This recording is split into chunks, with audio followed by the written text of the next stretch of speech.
All right, everyone. This is our transmission for Venus retrograde. We're at this halfway point, and Venus today has disappeared.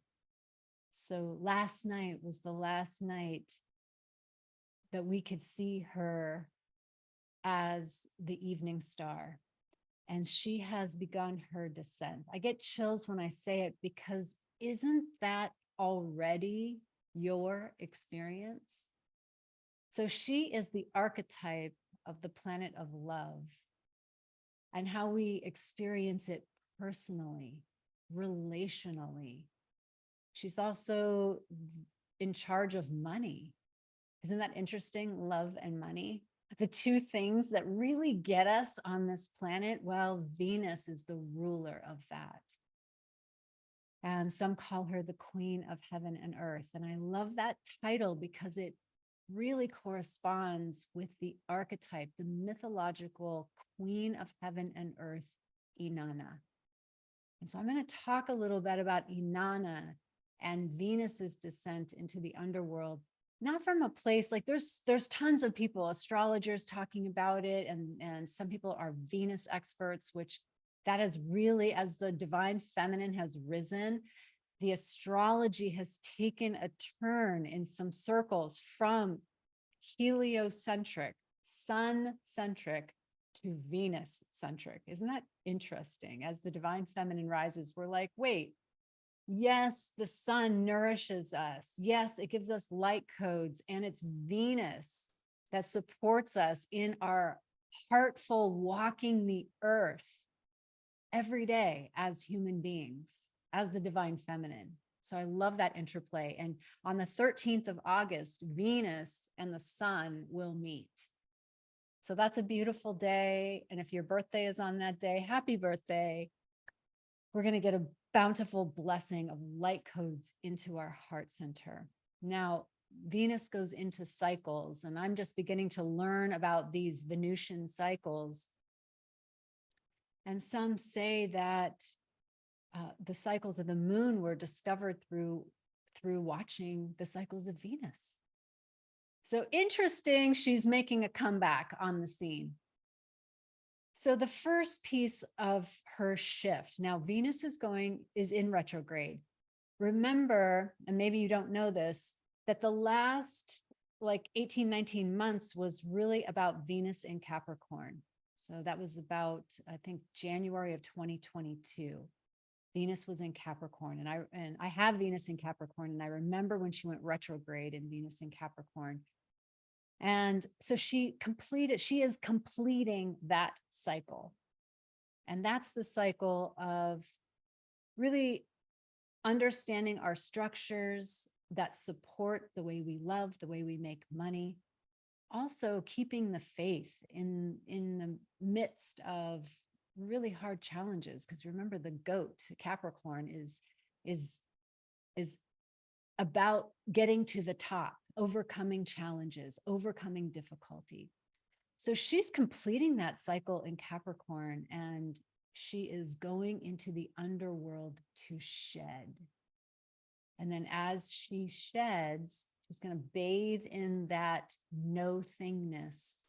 And then she starts to ascend. And her ascension is going to take on the flavor of the next cycle of Venus, which is Leo. And that is really now, it feels really so beautiful that it was this Capricornian structure, foundation. Like, what do you value? And then we go into Leo, and now we get to shine our values. So that's an overview of the process that she's going through from the 22nd of July into the 3rd of September. And so you can see where we are in that kind of 40-day, 44-ish, 40-day cycle of transformation. And I love particularly where she's at right now, because it feels like it's on our collective menu. And that's why I wanted to jump in here and talk about it. She's in the underworld. We can't see her. She's disappeared from the night sky. and she is shedding her identities. That's how I look at it. I mean, I'm making this up, but it's like I'm also tuning into my own embodiment of what is happening. And this is the story of Inanna, the queen of heaven and earth, who goes down into Hades to meet her sister, who is the queen of Hades. And she is met with 7 doors. And at each of the doors, she must shed something. So imagine she goes to the gates of hell with all of her regalia, her crown, her robes, her jewels, her protection. And one by one, she is asked to leave them at the gate before she is allowed to enter. And then ultimately, she is naked. So let's look at what some of those things are in present day. Like for you and me, what would some of those things be? It would be these identities. So think about 7 identities of who you think you are. So isn't this an incredible moment to contemplate that we are given an inner experience right now, if we choose to take it, of emptying ourselves?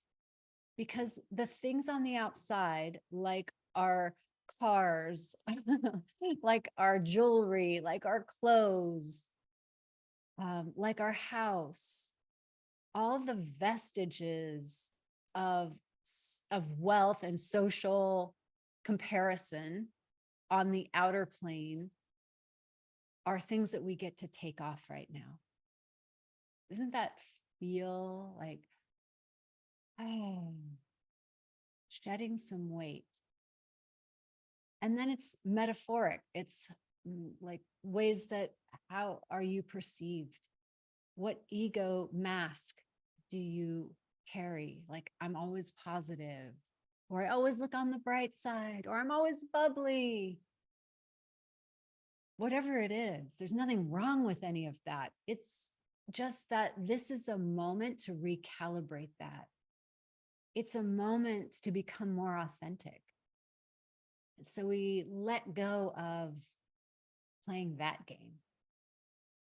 We let go of the masks in this underworld. Maybe that's one of the 7 gates. Maybe we let go of roles. We've always played the role of X. Everyone calls you when something happens because you're the one who fixes it, or you're the one who has an answer, or you're the one who will try to solve other people's problems, or you're the one who will make people feel better, or you're the one who will fight for justice and truth. And again, none of that's bad. It's all in duality. We're just saying we get to take it off right now. We get to shed it. We get to say, I'm going to take a break right now from all the identities of who I think I am. You know, Gangaji, I remember her talking about her time with her guru. Gangaji is a spiritual teacher, if you don't know her.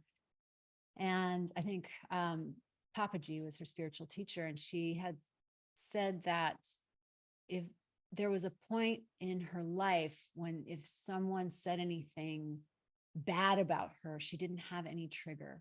She had just dissolved that, taking it personally. And then Papaji asked, yes, but what if someone says something good about you? You know, yes, being liked. So even taking off that very human, very natural, egoic need to be liked. What if you could truly empty yourself and sink yourself into the bath waters of this primordial oneness? So think about that, like even taking a bath and having your candles lit and your essential oils. And you don't have to be anyone in this space. There's nobody expecting anything from you. You don't know how many likes you're getting, right? You shed that. You're not getting any text messages. No one's asking you, and you're not asking others. It's just you with you. So that's the point of the descent. And I got this yesterday on our Rise call as the sisters and I were meeting. We have an intimacy call where we do this process to really unearth what's there. And I had this discovery that what's really the reason of going into the underworld isn't to pay for sins or because we were bad or wrong or punished, but it's actually a freaking break to take off the robes, to take off the crown, to take off the jewels, to take off the responsibilities, the expectations, even your own sense of neediness, or even your own story. Maybe you're tired of your own story and you just get to take it off and sink into the waters and return home for a moment, recalibrate for a moment. Really feel into your authentic self. New robes will be waiting, new crowns will be waiting, new jewels will be waiting, new likes will be waiting, because we live in the world.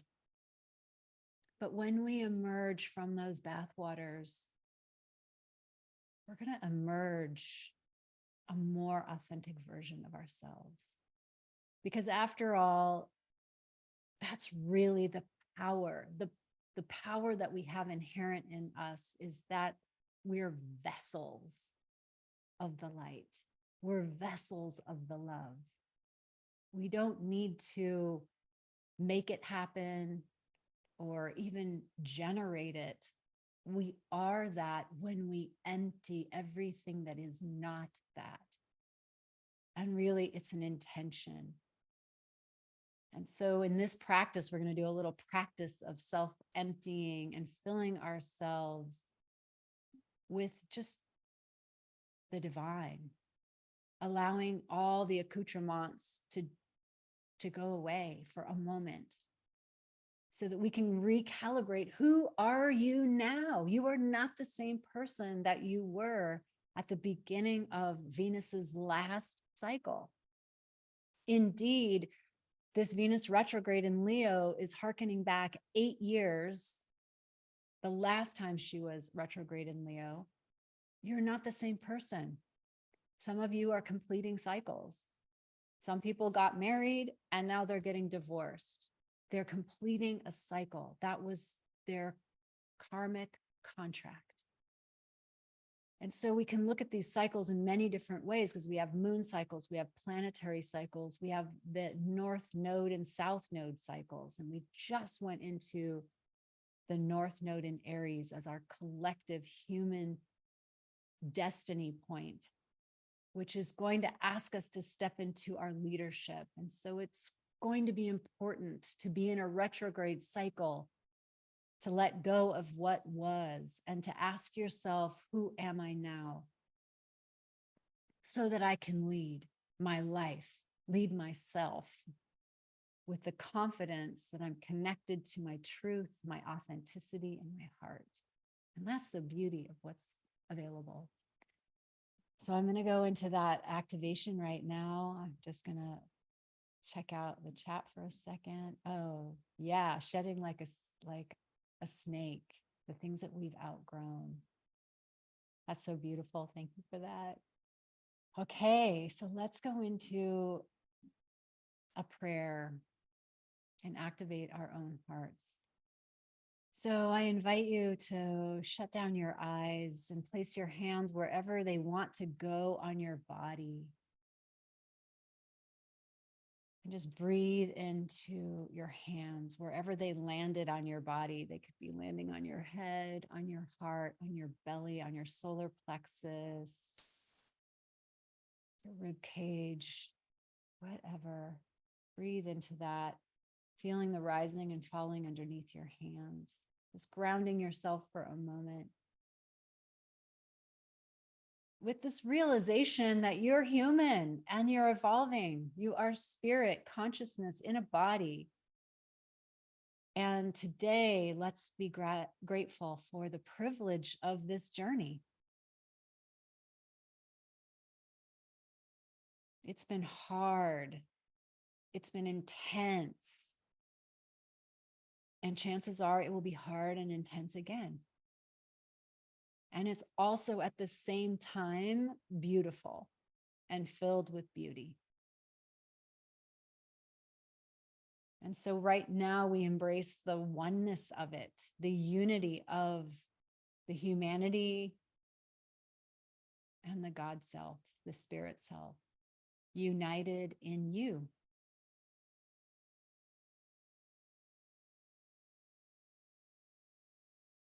And so allow yourself to melt away.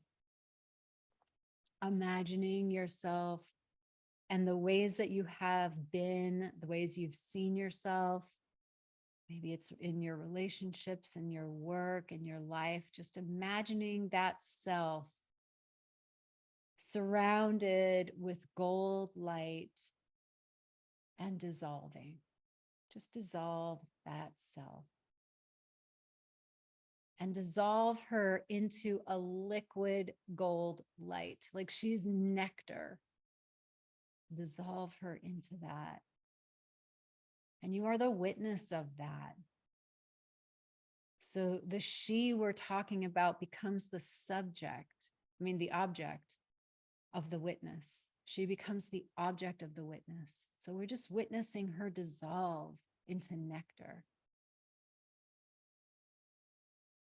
And you can just feel the release of the roles of the accoutrements, all of it releasing and letting go. And a pure essence remains, just a pure essence of gold light remains. And just be with that dissolved sense of self,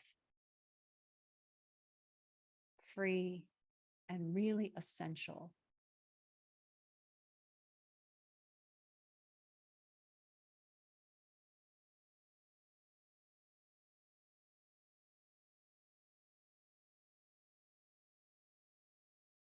And then take that gold, beautiful, liquid light and just merge it into your heart, sitting wherever you're sitting.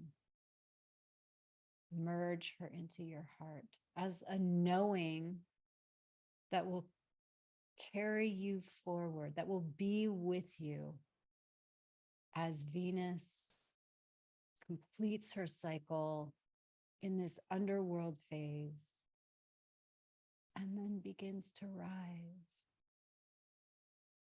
And we can kind of pre-frame that now in imagining her rising, just like the phoenix out of the ashes, she rises. And she's coming into her full glory. You can feel the form starting to take shape. You can see it start to take shape. You can see the light codes recalibrating her, even her physical form.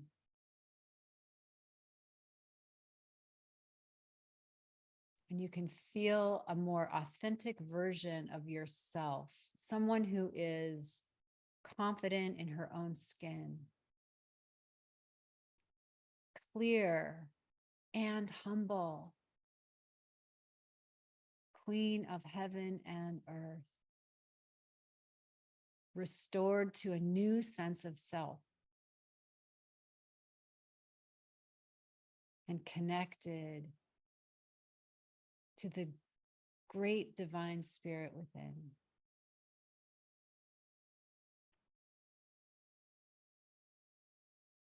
And then let all of that go. Let it return to the void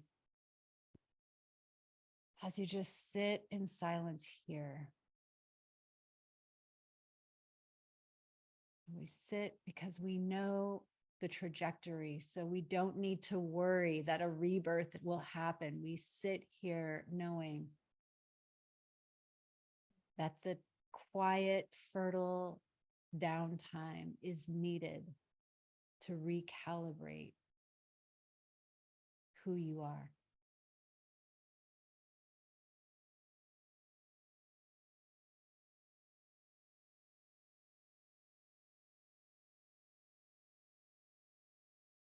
And then thank that goddess within, the Venus within, that you are now awakened to her and her beauty and her love and her power and her riches as you flutter open your eyes and come back into this space.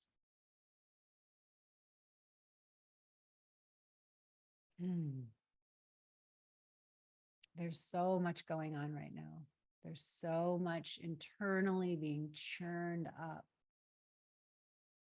You might want to journal about the things that you've learned, how you've stayed the course, how you've kept your heart open, where you've come from in the last 8 years. Some of us are doing a Venus sadhana every day.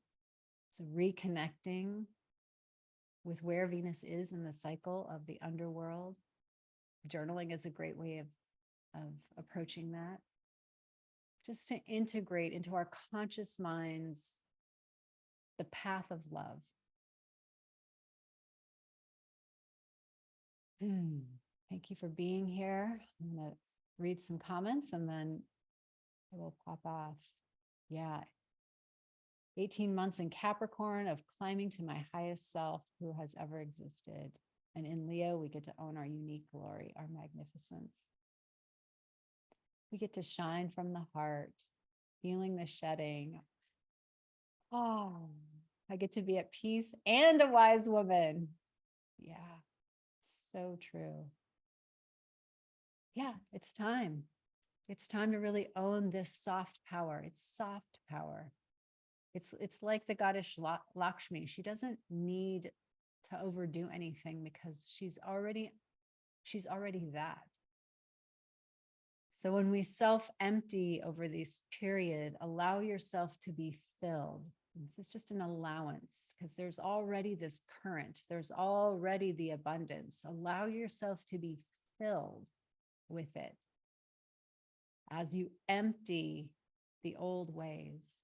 Empty the stress, empty the striving, empty the worry. It's a practice I'm doing all the time because there's so much that has come up. So much suffering has unearthed, so much pain has unearthed. Other people's pain, my pain, but feel it, move through it and allow it to just self-empty, allow it to just dissolve and allow yourself to be filled with the light of the divine. It doesn't replace the fact that we're human. It just sits alongside the fact that we're human. An open hand as opposed to a closed hand. Yeah, closed in anger, grasping or holding on. Exactly. Yeah, exactly. It's a teaching, it's a skill. It's a practice. We get to train the ego to be our servants, to be the servant of spirit, of the God force within. Thank you so much for being here, and I'll check in with you soon, and I'll see some of you on Sunday. Lots of love.